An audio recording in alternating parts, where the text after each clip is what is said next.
اعوذ باللہ من الشیطان الرجیم بسم اللہ الرحمن الرحیم ولا تلبسوا الحق بالباطل وتکتموا الحق وانتم تعلمون، اور نہ گڈمڈ کرو حق کے ساتھ باطل کو، اور مت چھپاؤ حق کو درا حالے کہ تم جانتے ہو۔ یہ بات اچھی طرح نوٹ کر لیجیے، جانتے بوجھتے کرنا ایک ہے، مغالطے میں کرنا وہ ضلالت ہے، گمراہی ہے، ایک جان بوجھ کر کرنا، حق کو پہچان کر اسے رد کرنا، یہ پھر اللہ تعالیٰ کے غضب کو دعوت دینا ہے، wrath of اللہ، اس کی غضب کو دعوت دینا ہے کہ حق کو پہچان کر اس کی نفی کی جائے۔ وانتم تعلمون، علماء یہود قرآن مجید میں آگے چل کر آئے گا، ایسے پہچانتے تھے محمد کو اور قرآن کو جیسے اپنے بیٹوں کو، یعرفونہ کما یعرفون ابناہم، ایسے پہچانتے جیسے اپنے بیٹوں۔ وَأَقِیمُوا الصَّلَاةَ وَآتُوا الزَّکَاةَ، دیکھو نماز قائم کرو، زکوٰۃ ادا کرو، وَارْکَعُوا مَعَ الرَّاکِعِینَ، اور جھکنے والوں کے ساتھ جھکو۔ یہ اول تو رکوع کو انہوں نے اپنے ہاں سے خارج کر دیا تھا، ثانیاً باجماعت نماز ان کے ہاں ختم ہو گئی تھی۔ وَارْکَعُوا مَعَ الرَّاکِعِینَ، جماعت باجماعت نماز کی طرف اشارہ ہے۔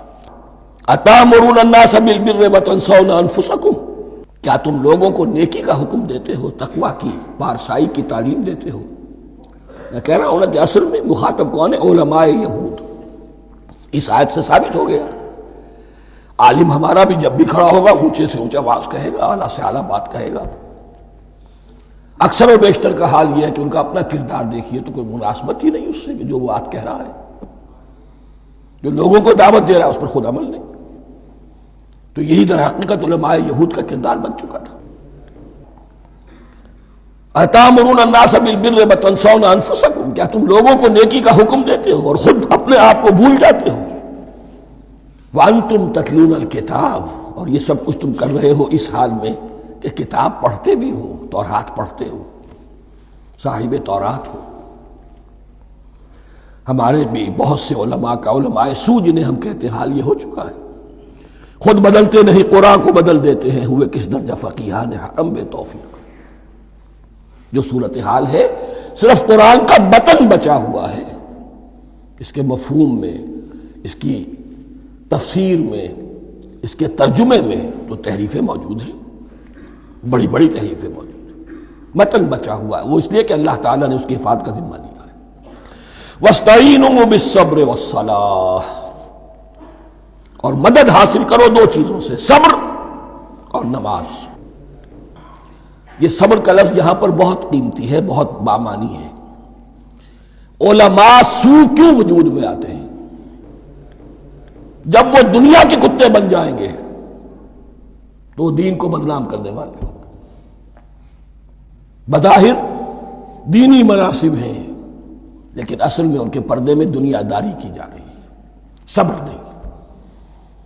بس صبر کے ساتھ اور نماز کے ساتھ، اس لیے کہ آپ صحیح راستے پر آئیں گے۔ اگر کوئی عالم دین لوگوں پر تنقید کرے گا، لولا ینہاہم الربانیون والاحباب، کیوں نہیں روکتے ان کے علماء اور ان کے اولیاء اور صوفیاء ان کو حرام کھانے سے اور جھوٹ بولنے سے؟ اگر کوئی شخص روکے گا اس کو پھر نذرانے تو نہیں ملیں گی، اس کی خدمتیں تو نہیں ہوگی۔ اگر تو دنیا میں صبر اختیار کرنا ہے تب تو آپ حق بات کہہ سکتے ہیں، اور اگر دنیاوی ایمبیشنز ہیں تو پھر آپ کو کہیں نہ کہیں کمپرومائز کرنا پڑے گا۔ وَاسْتَعِینُوا بِالصَّبْرِ وَالصَّلَاةِ، صبر اور نماز۔ وَإِنَّهَا لَكَبِیرَةٌ، اور یقیناً یہ بہت بھاری شے ہے، بہت بھاری شے ہے۔ عام طور پر خیال یہ ہے کہ انہا کی ضمیر صرف صلاۃ کی طرف جاتی ہے، نماز بہت بھاری ہے۔ ایک رائے یہ ہے کہ نہیں، یہ پورے طرز عمل کی طرف جا رہی ہے، یہ طرز عمل کہ خود صبر کرو، اس دنیا میں صبر کرو، دنیا اور دنیا کے متعلقات میں کم سے کم پر قانع ہو جاؤ، اور حق کا بول بالا کرنے کے لیے میدان میں آ جاؤ، یہ طرز عمل۔ اور اس میں پھر نماز، الصلاۃ عماد الدین۔ وَإِنَّهَا لَكَبِیرَةٌ إِلَّا عَلَى الْخَاشِعِینَ، یہ یقیناً بہت بھاری چیز ہے، یہ روش، یہ رویہ بھی بہت بھاری اور نماز بھی بہت بھاری ہے، سوائے ان خشوع رکھنے والوں کے، ڈرنے والوں کے، جن کے دل جھک گئے ہیں اللہ کے سامنے۔ الذین یظنون انہم ملاقو ربہم، جنہیں یہ یقین ہے کہ انہیں اپنے رب سے ملاقات کرنی ہے، جیسا کہ میں نے شروع میں توجہ دلائی تھی، وَبِالْآخِرَةِ هُمْ يُوقِنُونَ۔ یہ ایمان بالآخرت ہے جو انسان کو سیدھا رکھتا ہے عمل کے میدان میں۔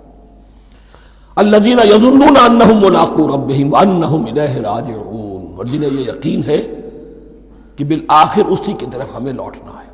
صدق اللہ العظیم۔